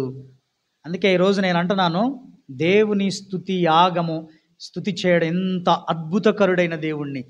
మైండ్ బ్లోయింగ్ అంటారు చూసారా, మన మైండ్ పోతుంది చూసారా, అబ్బా అని ఆశ్చర్యం. అంతటి ఆశ్చర్యచకితమైన కార్యాలు కరెక్ట్గా మనం కళ్ళు విప్పి చూస్తే, బుర్ర పెట్టి ఆలోచిస్తే, ఆహా దేవుడు ఎంత గొప్పవాడయ్యా, నేనెంత ఆఫ్టర్ ఇంత పెద్ద విశ్వాన్ని చూసినప్పుడు అని మనం స్తుతించక మానం. ఇంకా మీకు రిఫరెన్సులు, పదార్థం ఈ విధంగా స్తుతిస్తుంది. ఇంకా ఒకసారి యేసు ప్రభు వారు ఏమంటారు తెలుసా? ఆయన మట్టల ఆదివారం రోజు ఆయన యెరూషలేములోకి వచ్చినప్పుడు హోసన్నా జయం అని కేకలేస్తున్నారు పిల్లలు పెద్దలు అందరూ స్తుతిస్తూ ఉంటే, కేకలేస్తూ ఉంటే వెంటనే శాస్త్రుల పరిచయాలు వచ్చి, బోధకుడా ఇదిగో వీళ్ళు అరుస్తున్నారు, అరవకుండా చెయ్యి అని అంటే, వాళ్ళు స్తుతించడం మానేస్తే ఈ రాళ్ళు కేకలేస్తాయి. ఏ రాళ్ళు? దేవాలయపు రాళ్ళు. అంటే వాటికి అంత ఉందా? ఉంది. అంటే ఒక ఇన్ఫర్మేషన్ అది రాళ్ళు ఇస్తున్నాయి, ఒక సమాచారం ఇస్తున్నాయి, ఒక ఘనతని ఇస్తున్నాయి అవి. వాటి ద్వారా అంత అద్భుతంగా పదార్థము దేవుని స్తుతించగలుగుతున్నట్లుగా మనం చూస్తా ఉన్నాం. ఇంకా చెప్పాలంటే ఇంకొక ఉదాహరణ కూడా మీకు చెప్తాను. మీరే చదువుకోండి, ఆ రెఫరెన్స్ను వెతికి తర్వాత తప్పకుండా మీరు ఆ రెఫరెన్స్ను ఎతికి పట్టుకోండి, మీరు చదువుకోండి తర్వాత. మీరు యెహోషువ గారి నాయకత్వంలో ఇశ్రాయేలీలు కానాను వైపు వెళ్తున్నారు. యోర్దాను దాటాలి. యోర్దాను దగ్గరకు వచ్చి యాజకులు కాళ్ళు అందులో పెట్టారు. యోర్దాను నీళ్ళన్నీ పైనుంచి వచ్చే నీళ్ళు అక్కడ ఆగిపోయాయి, ఇటు పోయాయి, అన్నీ వెళ్ళిపోయి మధ్యలో దారి అయింది, వాళ్ళు దాటి వెళ్ళిపోయారు. అప్పుడు యెహోషువ గారు ఏం చేశారంటే కొన్ని రాళ్లను తీసుకొచ్చి అక్కడ కుప్పగా పెట్టమన్నాడు. ఎందుకయ్యా ఈ రాళ్ళు, అసలు ఈ రాళ్ళు ఏంటి ఇంత పెద్ద కుప్ప ఉన్నాయి అని మీ పిల్లలు అడిగితే, ఒరే ఈ రాళ్లకు ఇక్కడ రావడానికి కారణం ఏంటో తెలుసా? ఈ కుప్ప ఎందుకు పెట్టామో తెలుసా? సాక్షార్థముగా ఇవి ఉన్నాయి. ఎందుకో తెలుసా? ఆనాడు మేము ఐగుప్తు నుంచి వస్తూ ఉండగా యోర్దాను నది 2 పాయలు అయిపోయింది. దానికి సాక్షిగా ఇవి ఇక్కడ పెట్టాము. ఆ రాళ్ళు ఇవే. మీ ముత్తాత అయినటువంటి, మీ పితరుడైనటువంటి యెహోషువ గారు ఇది చేశాడు.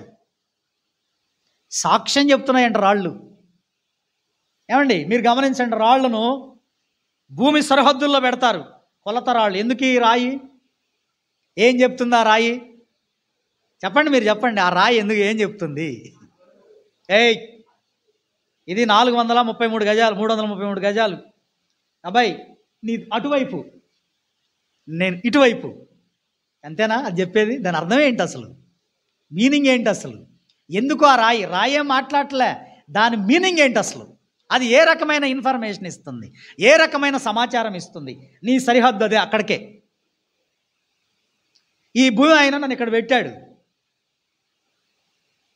ఫలానా ఆయన కదా. ఎంత అద్భుతం అండి! ఇట్లాంటి మనం చెప్పుకుంటూ పోతే ఎన్నో. పదార్థం దేవుని మయంపరుస్తుందని గుర్తుపెట్టుకోండి. పదార్థం దేవుని స్తుతిస్తుందని గుర్తుపెట్టుకోండి. మనం తర్వాత కీర్తనలోకి వస్తే ఇంకా చాలా ఉన్నాయి, అది మనం తర్వాత చెప్పుకోవచ్చు. అయితే ఇవన్నీ ఆయన మాట వింటున్నాయి. ఇవన్నీ ఎందుకు ఆయన స్తుతించాలంటే ఆయన ఆజ్ఞ ఇవ్వగా పుట్టాయి. ఇవన్నీ ఆయన ఆజ్ఞాపిస్తే పుట్టాయి. 148వ కీర్తన 5వ వచనంలో ఏమంటున్నాడు? ఇవన్నీ ఆయన ఆజ్ఞ ఇవ్వగా పుట్టాయి కాబట్టి అవి స్తుతించాలి. అవి సృష్టించబడిన వస్తువులు కాబట్టి సృష్టికర్తను ఆరాధించాలి. మీరు ఆదికాండం 1వ అధ్యాయం అంతా చదివినప్పుడు సృష్టి క్రమం ఒకటి బాగా కనపడుతూ ఉంటుంది అక్కడ. తర్వాత 145వ కీర్తన, వీటన్నిటిని ఏం చేశాడంటే అక్కడ ఆయన చివరిగా ఇవి చెప్పుకొని ముగిద్దాం. చూసారా? ఆయన వాటిని నిత్య స్థాయువులుగా స్థిరపరిచి ఉన్నాడు. ఆయన వాటికి కట్టడ నియమించను, ఏదియు దాన్ని అతిక్రమించదు. ఏది? సూర్యుడు, చంద్రుడు, నక్షత్రాలు, ఆకాశము, పరమాకాశాలు, జలములు, సముద్రాలు, భూమి, ఇవన్నీ కూడా దేవుడు ఏం చేస్తాడంట? వాటికి నిత్య స్థాయువులుగా, ఎస్టాబ్లిష్ అని రాసి ఉంటుంది ఇంగ్లీష్లో. స్థాపించాడు. నిత్య స్థాయువు అంటే ఎటర్నల్గా, నిత్యముగా ఉండేటట్లుగా ఆయన వాటిని స్థిరపరిచాడు. అలాగనే వాటికి కట్టడి నియమించాడు. ఒక కట్టడ ఉంది వాటికి ఒక రూల్ పెట్టాడు వాటికి కదా. అందుకే 365 రోజులు సూర్యుడు చుట్టూ తిరగాలి, 24 గంటలు తన చుట్టూ తను తిరగాలి. అలా తిరిగితేనే మనకు ఏమొస్తుంది చెప్పండి? కాలాలు, వాతావరణ పరిస్థితులు, ఇవన్నీ మనకు కనబడుతూ ఉంటాయి. అంత అద్భుతం అండి. నిత్య స్థాయిలుగా ఆయన స్థిరపరిచాడు, వాటి కట్టడ నియమించాడు, ఏది దానిని అతిక్రమింపదు. అంటే ఈ విశ్వంలో దేవుడు ఏది ఎక్కడ ఉంచాలో అక్కడ ఉంచాడు, ఎక్కడ పెట్టాలో అక్కడ పెట్టాడు. మన ఇంట్లో కొన్ని వస్తువులు పెట్టుకుంటే ఎక్కడ పెడతామండి? కొన్ని వస్తువులు, వంట సామాన్లు ఎక్కడ పెడతాం? కిచెన్లోనే ఉంటాయి. అవి తీసుకొచ్చి బెడ్రూమ్లో పెట్టుకోం కదా, అంతేనా? ఈ రోజున ఇప్పుడు ఈ మధ్యకాలంలో ఇంకా మారిపోయింది టెక్నాలజీ. ఏంటి చెప్పండి? స్టవ్, తర్వాత అలాగే కేవలం గంటలు వేసుకునే, ఆ చెంచాలు వేసుకునే ర్యాకు, ప్లేట్లు వేసుకునే ర్యాకు ఉన్నాయా లేవా? ఉన్నాయండి. కిచెన్లో ఎంత బాగా అందంగా చేసుకుంటున్నాం మనం. వాటి స్థానంలో అవి ఉంచుతున్నాం, వాటి స్థానంలో వాటిని పెడుతున్నాం. బెడ్రూమ్ అది పడుకోవడానికి, అది దాని స్థానం, అంతే కదండి. వేటి స్థానంలో ఏవి ఉండాలో మనమే ఎలా చేసుకోగలిగే తెలివితేటలు మనకే ఉంటే, పరలోకపు తండ్రి ఈ విశ్వంలో సూర్యుడు ఎక్కడ ఉండాలో, చంద్రుడు ఎక్కడ ఉండాలో, భూమి ఎక్కడ ఉండాలో, గ్రహాలు ఎక్కడ ఉండాలో, ఏవి ఎక్కడ ఉండాలో, ఏది ఎలా ఉండాలో అన్నీ చక్కగా అమరిస్తే అవన్నీ చక్కగా నిత్య స్థాయిలుగా వాటిని పెట్టేసి కట్టడి చేసి మీరు ఇక్కడి నుంచి దాటి రావద్దు అని చెప్పాడు, ఆజ్ఞాపించాడు. భూమి మీదకి వస్తే సముద్రం దగ్గర పోండి. మీరు సముద్రం ఆ అలలు అసలు ఎంత ఎత్తున ఎగసిపడతాయో, తీరా అక్కడికి వచ్చేసరికి టప్పున ఆగిపోతాయి. ఏమైందిరా నా మీదకి రావట్లేదు ఏంటంటే, లేదు నేను రాను నీ మీదకి, నువ్వేం భయపడకు, ఆ దేవాది దేవుడు నన్ను ఇక్కడికే వచ్చి ఆగిపోమన్నాడు, నాకు కట్టడేసాడు. ఆ కట్టడేంటి తెలుసా? ఇసుక మ్యాట్లు వేసేసాడు, కాబట్టి నీ దగ్గరికి రాను నేను. ఎంత వండరండి? కట్టడుందా వీటన్నిటికీ? విశ్వం అంతటిని మనం చూసినప్పుడు, ప్రతి వస్తువును చూసినప్పుడు వాటన్నిటికీ కట్టడి ఉంది, వాటికన్నిటికీ నియంత్రణ ఉంది, వాటన్నిటిని నడిపించేవాడు దేవుడు. తన వాక్కు చేత వాటన్నిటిని కూడా ఆయన నడిపిస్తున్నాడు. ఏ ఒక్కటి కూడా ఏది తొలగిపోదు, ఆయన నుంచి దాటిపోదు. ఎంత అద్భుతం అండి! ఒక్కసారి మీరు బుర్రలో పెట్టి ఆలోచన చేయండి. ఈ కీర్తనలో నేను ఎందుకు ఈరోజు ఈ కీర్తనలో ఉన్న ఈ విషయాలు ఇంత ఇన్ని చెప్పాల్సిన అవసరం ఏంటి అంటే, ఆ కీర్తనలో ఉన్న విషయాలు అవి కూడా స్తుతించమని దేవుడిని ఆ భక్తుడు కోరుతున్నాడు. ఆ భక్తుడు కోరుతున్నాడు. నిత్య స్థాయివులుగా దేవుడు అంట వాటిని పెట్టాడు. మీరు చదువుకోండి తర్వాత ఇర్మియా గ్రంథం 31, 35, 36 వచనాలు. ఇర్మియా గ్రంథం 31. ఈ వచనం చదివి నేను తర్వాత ముందుకెళ్తాను, క్లోజ్ చేద్దాం. 31వ అధ్యాయము ఇర్మియా గ్రంథం 35వ వచనం.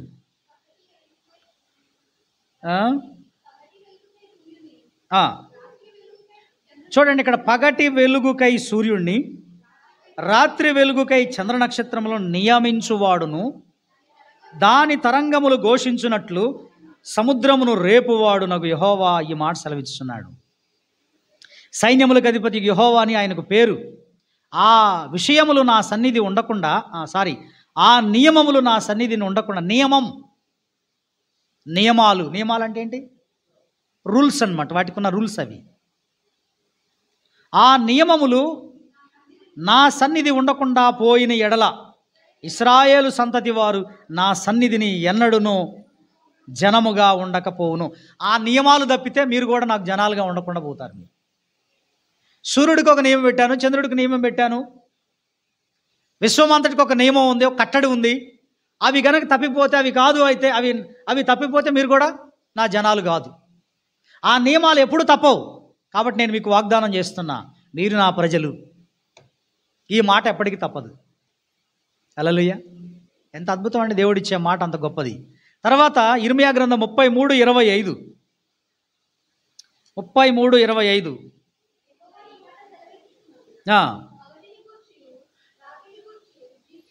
పగటిని గూర్చియు రాత్రిని గూర్చియు నేను చేసిన నిబంధన నిలకడగా ఉండని ఎడల.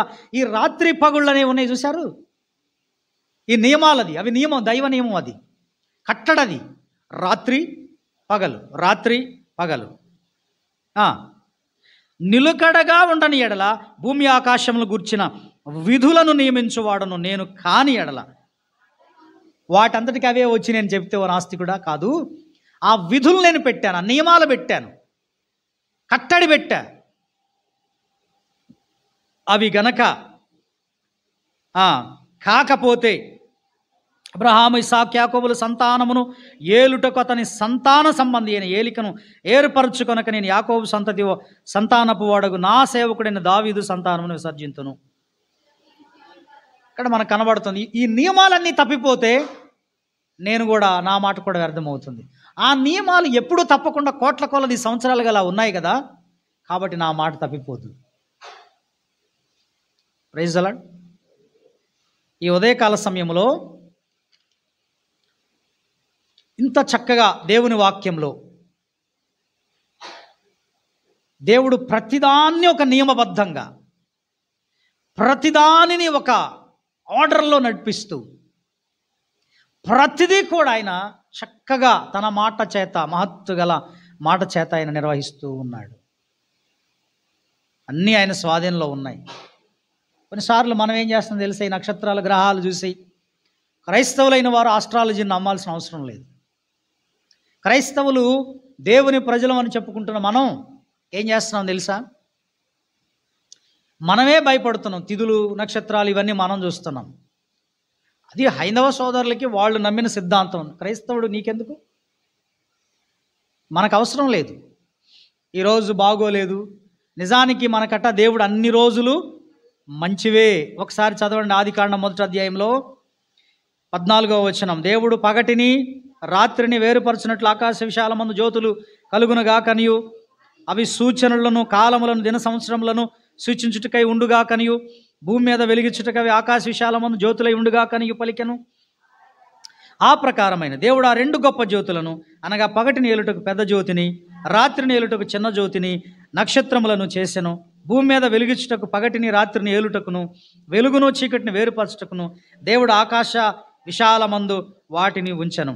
అది మంచిదని దేవుడు చూచెను. అస్తమయమును ఉదయమును కలుగగా 4వ దినమైంది. మంచిది, అది మంచిది అట. ఇవన్నీ ఎందుకు? కాలాలు, సంవత్సరాలు, దినాలు, రోజులు తెలియపరచడానికి, చీకటిని వేరు చేయడానికి, మనకి మేలుకరంగా మారటానికి దేవుడు వాటిని ఆకాశమందు ఉండాలని ఆజ్ఞాపిస్తే అవేట మనకు చావు తీసుకొస్తాయని, అవి మనకేదో కీడు చేస్తాయని, అవేదో మనకు హాని చేస్తాయని ఇలా మనం మాట్లాడుకుని భయపడిపోతున్నాం మనం. కానీ క్రైస్తవుడికి అది లేదండి. అన్ని రోజులు మంచి చేశాడు, 7 రోజులు మంచివే ఆయన దృష్టిలో. ప్రతిరోజు ఆయన ప్రతిదీ కూడా ఏమన్నాడు తెలుసా? మంచిది మంచిది అని. మీరు ఆ అధ్యాయం అంతా చదివితే ఏం రాసి ఉంటుందండి? గుడ్ గుడ్ అని రాసి, అన్నీ మంచిది, అన్నీ మంచివి. చివరికి దేవుడు నరుడు ఒంటరిగా ఉండడం కూడా మంచిది కాదు, ఆయనకు కూడా సాటి అయిన సహాయం చేయాలి. భార్యను చేసినప్పుడే మంచిగా అనిపించిందట, ఫుల్ఫిల్ అనిపించిందట ఆయనకి. హల్లెలూయా. కాబట్టి సృష్టి యావత్తు ఆయన స్తుతించాలని దేవుడు కోరుతున్నాడు. అవి ప్రకటిస్తున్నాయి, అవి కూడా గణపరుస్తున్నాయి. అత్యల్పులమైన మనం మరి స్తుతించాలా వద్దా? ప్రభువా, నేను ఏ పార్టీ ఉండయ్యా, ఇంత పెద్ద విశ్వాన్ని చేసావు కదా నీవు. ఒక్కసారి నువ్వు పోయి రాత్రివేళ ఆకాశం వైపు చూసి, ఆహా దేవా, నేనే చాలాసార్లు చెప్తుంటాను, వావ్ ప్రభువా, వండర్ఫుల్ యూనివర్స్, ఎంత అద్భుతంగా ఉంది ప్రభువా, థ్యాంక్ యూ మై లార్డ్ అని చెప్పుకుంటాను నేను. అవి చూసి నాకు ఉప్పొంగిపోద్ది నా మనసు. ఎక్కడికైనా పోయినప్పుడు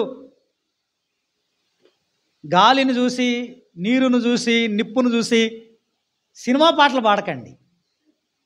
వర్షం పడ్డప్పుడు మనోళ్ళు పాట పాడతారు. ఏం పాట? చిటపట చినుకుల పాట. అవి కాదండి. దేవా, ఇంత గొప్ప వర్షం ఇచ్చావు, ఇంత గొప్ప గాలిని ఇచ్చావు. ఏందండి, ఎంత గాలి వస్తుంది, అక్కడ గాలి రాట్లా? ఎప్పుడన్నా మీరు అది పోనీ అది చూసాను స్తుతించారా? సూర్యుడిని చూసి ఇంత బాగా, ఒకసారి సూర్యుడి యొక్క వేడిమికి ఆహా ఎంత ఉబ్బదేస్తుంది, ఆ ఉబ్బకి మాత్రం అబ్బాయి ఎంత ఉబ్బదేస్తుందిరా బాబు, అప్పుడు మాత్రం ఉష్ ఉష్ అంటాం. ఏసీ అయ్యి కానీ చల్లగాని ఆహా అమ్మయ్యా. ఎండాకాలం ఈ ఫ్యాన్లన్నీ తిరుగుతాయి కదా. పోనీ ఏసీని బట్టి దేవా నాకు ఏసీ ఇచ్చావయ్యా, పేదోడినైనా నాకు ఏసీ ఇచ్చావు, నేను కొనుక్కునే సామర్థ్యం ఇచ్చావయ్యా, నీకు స్తుతులు. అదని చెప్తున్నాం మనం, అది చెప్పం మనం.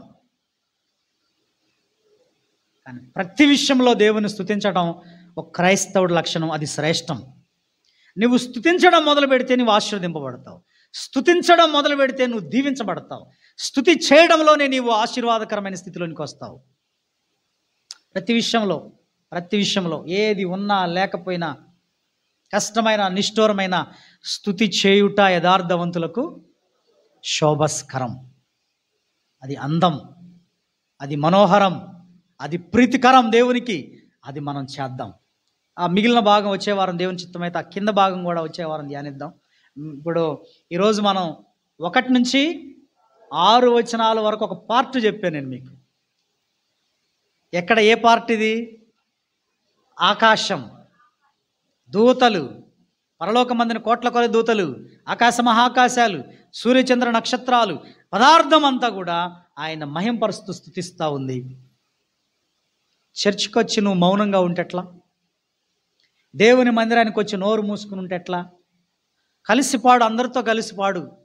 పాడటం రాకపోతే దేవా నాకు ఈ కృపనిచ్చావయ్యా, నీ దగ్గరకు వచ్చి కూర్చుని ఆధిక్యత ఇచ్చావు ప్రభువా అని చెప్పండి. స్తుతులు చెప్పండి. స్తుతి నాయనా నీకు స్తుతి, దేవా నీకు స్తుతి, నాకు ఇచ్చిన ఆరోగ్యాన్ని బట్టి నీకు స్తుతులయ్యా, నాకు ఇచ్చిన ఆయుష్ను బట్టి స్తుతులయ్యా, నాకు ఇచ్చినటువంటి నా బిడ్డలను బట్టి ప్రభువా, కుమార్తెలను బట్టి ప్రభువా, భర్తను బట్టి ప్రభువా, నాకు మంచి ఉద్యోగం ఇచ్చావు ప్రభువా, చావలసిన నేను బతికాను ప్రభువా,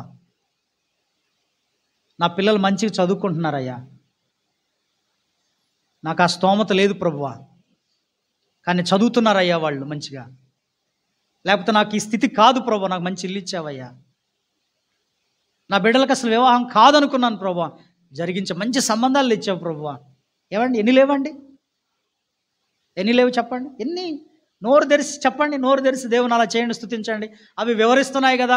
ఆకాశాలు దేవుని మహిమను వివరిస్తున్నాయి. ఇంత చేస్తుంటే మరి నీకు నాకేమైంది చెప్పండి? త్రుటిలో ప్రాణం ఇలా ఏదో యాక్సిడెంట్ ప్రాణం పోయే టక్కున అలా జరిగిన దానికి థ్యాంక్ గాడ్ నన్ను బతికిచ్చావు ప్రభు నీకు స్తోత్రం చెప్పలేవా? చెప్పండి. ఎన్ని ఉన్నాయండి స్తుతించడానికి, ఎన్ని ఉన్నాయండి, బోల్డ్ అని చెప్పొచ్చండి, బోల్డ్ అని విషయాలు ఉన్నాయండి. నువ్వు నిజంగా బుర్ర పెడితే అసలు నోరు రావట్లేదు మనకి. పాడాలి, స్తుతి చెల్లించాలి. పాడటం ఒక ఎత్తు, పాడటం అనేది నువ్వు వేరే వాళ్ళ దగ్గర నుంచి తీసుకుని ఆ పాటలు మనం పాడుతున్నాం. కొన్నిసార్లు నీకు అర్థం అవుతాయి, అర్థం కావు, పాడుతుంటే ఏదో. ఎస్పెషల్లీ నువ్వు చేయాల్సిన మరొక పని ఏంటంటే స్వతహాగా నువ్వు ప్రైజ్ చేయాలి. అందుకే నేను చాలాసార్లు బాబు నోళ్ళు తెరిచి మాట్లాడండియా, దేవుడికి చెప్పండి బాబు, అమ్మ స్తుతించండి, అమ్మ స్తుతించండి, ఆరాధించండి అమ్మా అని ఎన్నిసార్లు నేను చెప్పేది. ఈ లాస్ట్ ఫైనల్కి చెప్పను, మళ్ళీ ఈ కీర్తనలతో క్లోజ్ అయింది చెప్పను నేను. దేవుడి మాటలు దీవించును గాక. ఆమేన్. చిన్న ప్రార్థన చేసుకుందాం. ప్రేమగల తండ్రి, వందనాలు, స్తుతులు, స్తోత్రాలయ్యా. ఇదిగో నీ వాక్యాన్ని ఒక గంట మెసేజ్ ఒక అంశాన్ని మేము ధ్యానించాం. మహాకాశములు నిన్ను స్తుతిస్తున్నాయి, నీ మహిమను వివరిస్తున్నాయి. దోతలు, సూర్యచంద్ర నక్షత్రాలు, ఈ విశ్వమంతా నాయన నిన్ను నీ మహిమను తెలియజేస్తున్నాయి. పగటికి పగలు బోధ చేస్తాం, రాత్రికి రాత్రి జ్ఞానాన్ని తెలుపుతూ ఉన్నాయి. కానీ మనుష్యులమైన మేము, మీ స్వహస్తాలతో చేసుకున్న మేము నిన్ను స్తుతించడం మానేశాం ప్రభు, మమ్మల్ని క్షమించండి. కానీ తండ్రి నీవు అర్హుడవయ్యా, మా ఆరాధనకు యోగ్యుడవు, మా స్తుతికి పాత్రుడవు నాయన. ఎందుకంటే నీవు మమ్మల్ని సృష్టించావు, ఎందుకంటే నీవు సృష్టికర్తవు, అందుకే మిమ్మల్ని స్తుతిస్తున్నామయ్యా. నీకే సమస్త మహిమ, ఘనత, ప్రభావాలు చెల్లించుకుంటూ విన్న వాక్యం మా హృదయాల్లో నీరు కట్టి ఫలింపు చేయండి. ఈ విశ్వాంతరాళాలను మేము పరిశీలన చేస్తే అవి ఒక్కటి కూడా నీ నియమం తప్పిపోవట్లేదు. వాటన్నిటికీ కట్టడ విధించావు, అవన్నీ నీ ఆజ్ఞ చేత కలిగినాయి, అవన్నీ ప్రభు నీ చిత్తాన్ని నెరవేరుస్తున్నాయి, అవన్నీ నీ మాట విని నడుస్తున్నాయి. మేమే బుద్ధిహీనులమై మా ఇష్టాలు నెరవేర్చుకుంటూ బతుకుతున్నాం. మమ్మల్ని క్షమించి బలపరిచి దీవించి అయ్యా ఇదిగో తండ్రి, మేము మరి ఎక్కువగా నిన్ను స్తుతించి గణపరిచే భాగ్యం నాకు మా అందరికి ప్రసాదించమని యేసుక్రీస్తు వారి నామములో ఈ ప్రార్థన అడుగుచున్నాము తండ్రి. ఆమేన్.